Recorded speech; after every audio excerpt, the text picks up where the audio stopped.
Two fan favorites are playing against each other in a best-of-3 series of top-level StarCraft 2. Now, what I've got for you today is a Terran versus Zerg, where in the top right-hand corner, we're looking inside of the main base of Scarlett. I've noticed that whenever I upload a Scarlett video, it gets a ridiculous amount of views. I know there's a lot of Scarlett fans out there, and truth be told, she has been playing some very nice StarCraft as of late. However, what I've got for you is her going up against the #1 Terran on the planet. This is going to be the true test. Playing right here in red, joined by the Polar Bear on the main command center. We, of course, have none other than Clem. Now, I don't really know exactly what to expect from this series, but I've got a feeling that Clem is maybe just one bridge too far. I would like to be proven wrong. Scarlett really has been impressing me in the games that I did cast. Some really solid wins across the board, and honestly, really, progressing nicely and performing really well in the LowkoTV Cups. It's just that Clem, he is not really somebody that loses against Zerg ever. Like, genuinely, when do we ever see Clem lose against Zerg? He's probably the only player on the planet that may be slightly even favored going up against Cyril. His ZVT, or I guess from his perspective, TVZ, is absolutely monstrous. And while he does drop some games and some series here and there, I do believe that this is going to be a tough matchup. Clem doesn't really have any real weaknesses. His micro is pretty much perfect. His macro is absolutely spot on. His build order choice, I guess, is the one thing that you may be able to criticize him on. But he decides to effectively always go for the strategies that don't really have any real weaknesses. Right? Like, it's... You can criticize it in the sense that it's not very spicy. It's maybe a little bit too predictable, but if it doesn't really have any weaknesses, then what can you really complain about? It's very likely going to be Hellion Benchy off of 3cc. I mean, Clem does mix it up from time to time, but that seems to be his comfort zone and what he pretty much opens up with against everybody. Maybe if you're playing a best of 5, a best of 7, maybe even a best of 9, you do have to switch it up a little bit more. But Clem never really plays mech. He really never goes for any sort of weird cheeses. Occasional barracks proxies on the other side, but we have some nice little bits of micro here on the workers. Scarlett is going to be able to get the third hatchery planted, but she does so in a bit of a weird spot. We've seen this before, actually, from her on this map. This is Tourmaline. Then she decided to go for a weird roach attack, if I'm not mistaken. It's the one advantage for getting your third base out front. Obviously, the rally point from the larva here straight to the Terran's natural is relatively short, and that will be something that is going through Clem's mind. Clem, indeed, though, so far, triple command center opener. We've got the Hellions joining in just a moment. We're approaching 100 gas yet again. I'm assuming we're going to see a starport. There it is. And what's nice about this build, right, for Clem, is that if you micro it correctly, and that is the big if you control everything correctly, you are fine against, I think, all things Zerg. This doesn't really have a hard counter. You can get away with a very fast third command center, but he is just being super safe. SCV Scout, obviously followed right here by a Reaper. We're going to get those Hellions out into the map. Link speed is not going to be done in time to deal with these first Hellions, so the third base might be in a little bit of trouble, but the hatchery, of course, does gain HP pretty rapidly. Creep Tumor does go up a little bit later than you ideally want here as the Zerg. Scarlett opting to go for double inject first. Clem would really like to know if there's like a Roach Warren or a Baneling Nest or additional mining of the gas going on here in general. Benchy, though, does fire up here immediately. If Clem does feel like he's under a lot of pressure, he could go for a safety bunker too, but it's technically not really needed here. Link speed about to finish up. One final scout. We're just using this as bait. Drone transfer to the third base in a little bit of trouble. Additional Hellions are moving out onto the map as well. Clem already starting to get some nice value. My only concern here is that we are going to see Hellions die. And if you want to roast drones, you do generally need a little bit more than just 1 or 2. Usually you want to move with 3 to 4. Now the Hellions in the middle of the map swing into motion. Scarlett actually just droning up. Despite the forward hatchery, this doesn't really look like aggression, as we have the lair coming up, Roach Warren here too. All of this is very normal. It's just with an exposed third hatchery. Additional barracks coming up. Stimpack will probably be fired up with the next 100 gas for Clem. For now, though, we're going to go into the Hellion Benchy. There's the Stimpack indeed, and we should be seeing that marine production kick in. Ooh, Hellions overextended. Immediate punishment right here from Scarlett, it seems. One of them goes down. Second one is also going to fall. In the meantime, the Banshee does go around the side. Quick drone pool. Only a single kill thus far. And I believe that may have even been the creep tumor, but... the one that was still building. Okay. So Scarlett opting to play macro. Just good old macro against Clem. Couple of missed shots right here on the Banshee, but this is still a good bit of damage done. And what's of course really nice for Terran with an opener like this, you don't really need to deal any damage. Like, any damage kind of feels like a bonus. Since you have such a fast third command center, your eco is going to be totally fine. You can see it reflected here in the worker count already. And of course, that worker count, it doesn't really take into consideration the fact that we have mules. 3 of them mining right now. Meaning that, of course, Terran is going to be A-okay here, economically speaking. Well, we may have a bit of a move out. This is curious. Look at this. We have a random overlord right outside of the third base to plant down a bunch of creep tumors. The queens are pretty far forward. We have a bunker start up here just in case. A lot of links are coming in. A roach push followed up with ravagers. Okay. Scarlett has decided that we want to go for... is this like a creep attack? Is this an actual attack? It's a bit of a weird one. There's not that many drones, though, here for the Canadian Zerg, and that has me a little bit concerned. Because if you don't do any damage here, you are in a world of trouble. Clem, smartly enough, decided to not land the CC on the low ground yet, opting to leave that third base inside of the main.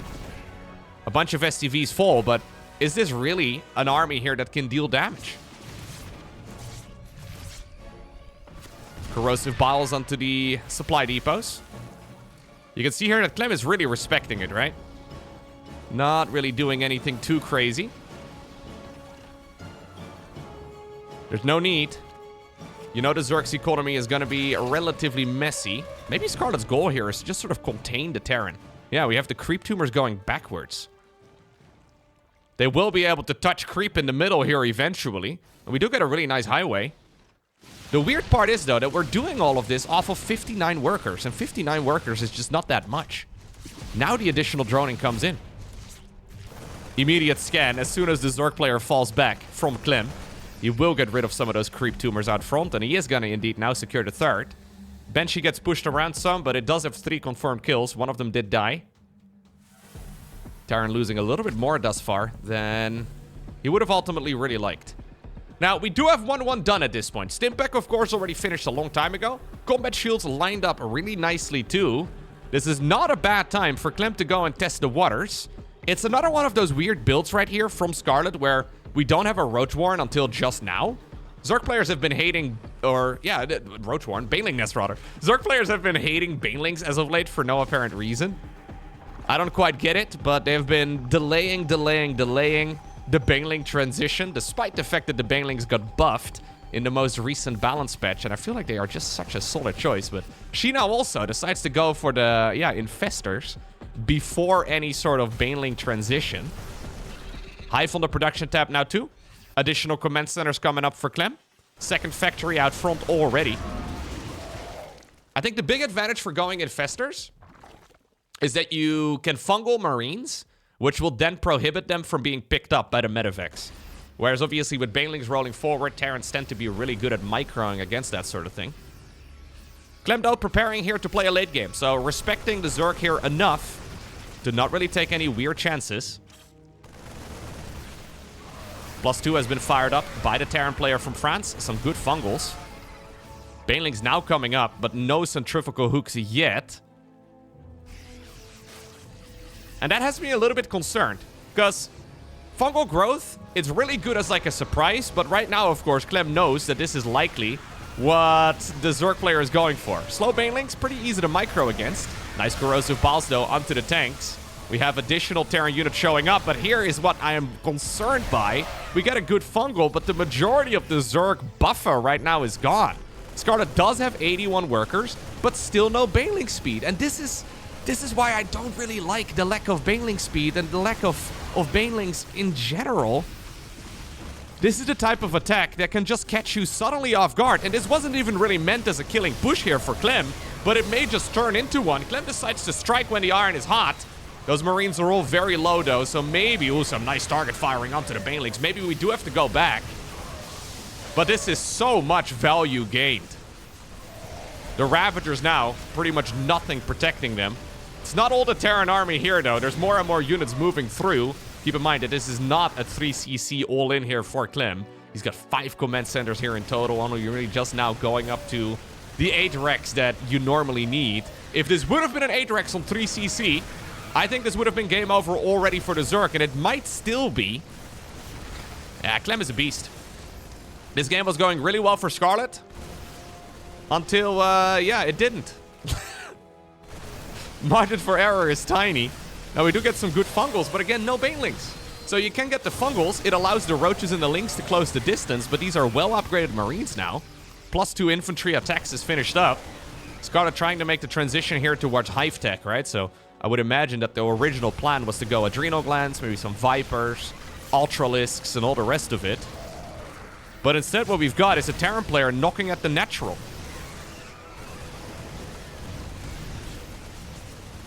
This was very close to working out perfectly here for Scarlett, but not quite. Clem, a little bit too good here.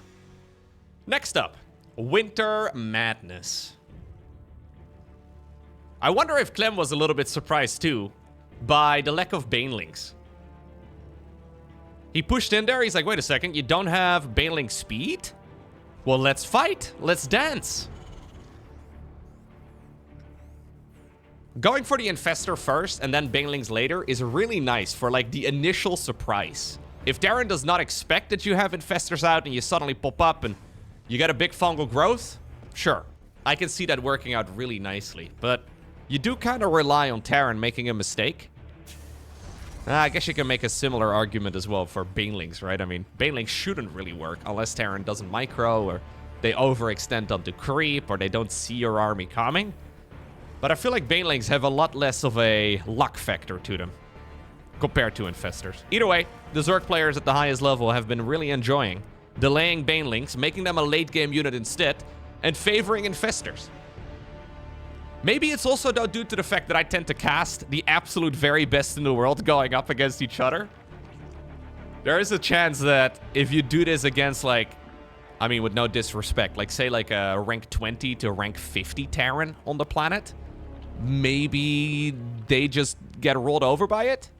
Clem did really not seem to hesitate though. He saw it and, well, he conquered immediately. He came, he saw, and then he conquered. Caesar Clem. We should name one of our months after Clem, I think. He's earned it at this point, you know? Let's get rid of Augustus. Let's make it the month of Clem. Or whatever. When is he born? I don't know when he was born. But let's give him something. Clemtember?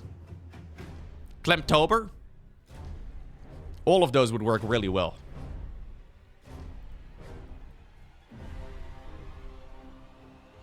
Yeah, I hope my daughter is going to be born in the month of Cyril. That would be incredible. That's setting your kids up for success. Clembuary?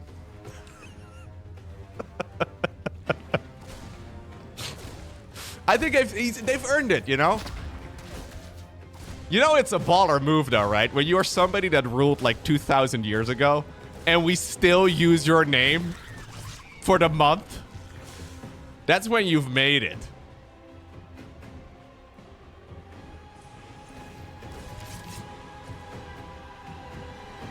I think Augustus would have liked StarCraft. Yeah, I think he would have liked it. Anyhow, triple command center opener here for Clem on Winter Madness. Second factory this time around though, so this is the spiciest version of Clem's openers. Clem has actually been very fond of this lately. So the build that we saw in the previous game, right? So the triple command center 111, that is Clem for the last 5 years. That's what he does. There was a time period when about 50% of the games he would go for like the double barracks out front and he would go for the Reaper opener. Still with the triple command center, of course. This right here is still a triple command center build. Obviously, we get the extra Reaper now. But it's into a much faster stim pack.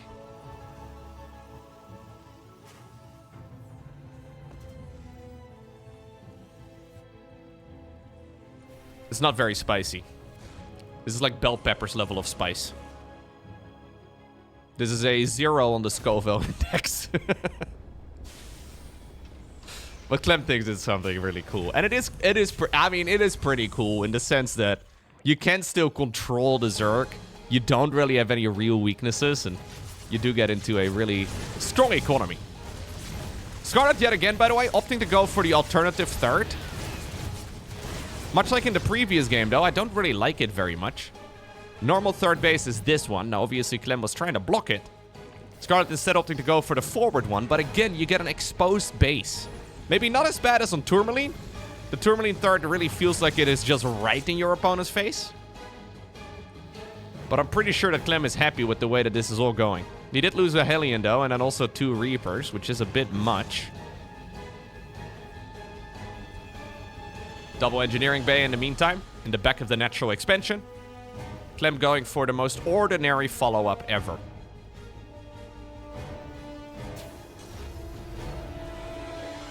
Tech lab right now for Clem.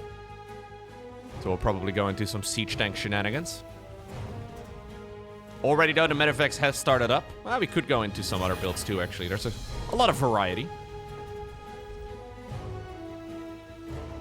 This is a nice build though, if you don't really want to micro the Banshees too much, if you don't want to have to bother with... Because Banshees are kind of like an acquired... Like, it's an acquired taste as a Terran player. You do have to micro them very differently than all the other Terran units you have. And this is basically a equally strong build. Doesn't really have any crazy weaknesses. Maybe it's slightly harder to defend early game roach bushes with. But, I mean, how often do you really see that? It depends on what MMR you play on, I guess. Like, if you may be in like an MMR bracket where roach pushes are super common. But it is level. We see them every once in a while. And I think Clem would still be able to defend against it just fine.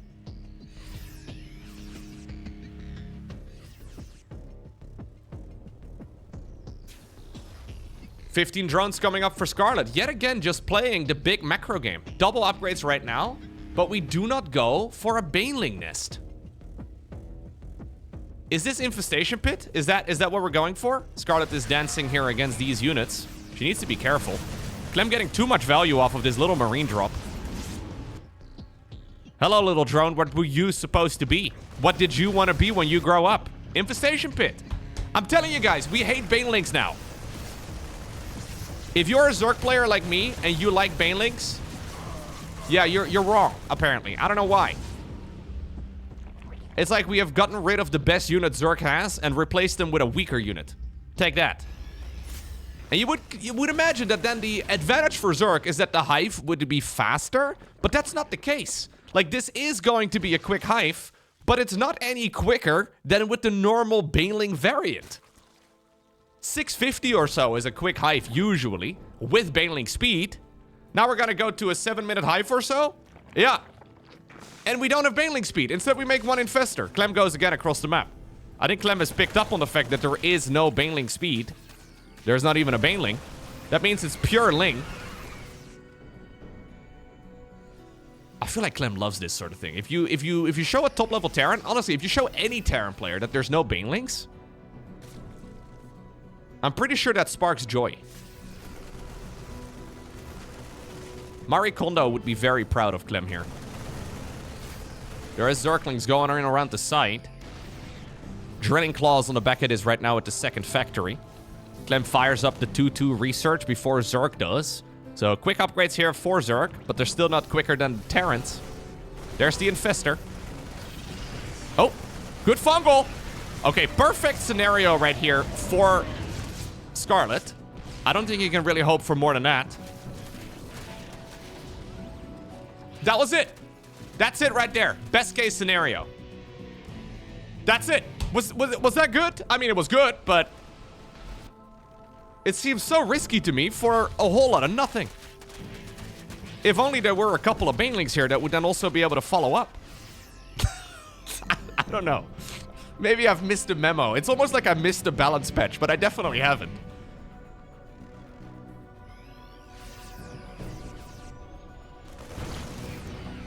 The Zerg players have decided collectively that they now hate Banelings and go Ultralisks and Infestors instead. Well, it'll be several minutes before Ultras are out, and, well, until they're fully upgraded. And Clem is gonna have full map control in the meantime. There is a Zergling counterattack. Hellbat's being picked up. Ooh, lovely little move there by Clem, honestly. Getting so much value, roasting so many units. In the meantime, there is also an attack over here. Infestors move forward. I mean, the Zerg will still win the fight, though. Not enough Terran units to really defend. There's a fungal growth. There's another fungal growth. There's a third fungal growth. Okay. But nothing to follow up with. A fourth fungal growth. Push on the right side already did kill the hatch.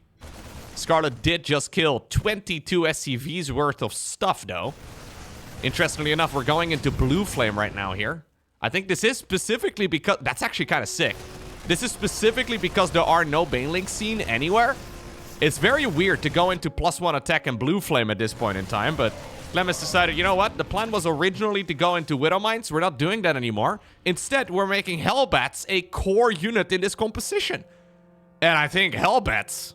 Maybe Zergs didn't get to this point yet, but Hellbats are actually kind of insane here. What is Scarlett gonna do against Hellbats?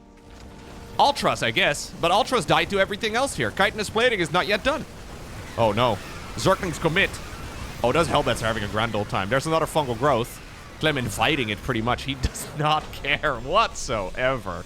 And just like that, it is Clem, our French legend, who... I mean, he struggled a little bit, but truthfully, he did roll all over. He did roll all over. God, that's a tongue twister, apparently. In this particular series. Just calm and collected, not really taking any risks, adjusting wherever necessary. And yeah, across the board, it seemed to me like Clem was prepared to play late game multiple times here, but then he kind of won before that point.